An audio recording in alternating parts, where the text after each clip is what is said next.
নমস্কার বন্ধুরা, আজকে তোমাদের সঙ্গে শেয়ার করবো চিলি চিকেন করার রেসিপি।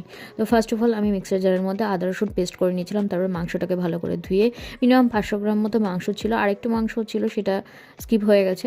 তো তার মধ্যে আদা রসুনের পেস্ট, লঙ্কার গুঁড়ো, লবণ, তারপরে ধনে গুঁড়ো, গোলমরিচের গুঁড়ো, এগুলো দিয়ে ভালো করে মিক্সআপ করে নিতে হবে।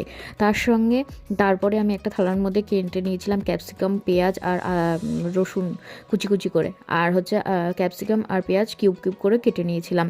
তারপর আমি একটা বাটির মধ্যে, তারপরে 1 ঘন্টা হয়ে যাওয়ার পরে ওই মিক্সারটার মধ্যে আবারও 3 চামচ মতো কর্নফ্লাওয়ার আর একটা ডিম ফাটিয়ে ভালো করে মিক্সআপ করে সেগুলোকে পকোড়ার মতো ভেজে নিতে হবে। ভাজা হয়ে গেলে আমি একটা বাটির মধ্যে কী করেছিলাম, 3 রকমের সস, অর্থাৎ হচ্ছে চিলি সস, সয়া সস আর হচ্ছে টমেটো সস 3 চামচ করে নিয়ে মিক্সআপ করে নিয়েছিলাম। আর একটা বাটির মধ্যে কর্নফ্লাওয়ারকে 1 চামচ কর্নফ্লাওয়ার গুলিয়ে রেখেছিলাম। তারপরে ক্যাপসিকামটাকে ভালো করে একটু হালকা ভেজে নিয়ে তারপরে আমি পেঁয়াজ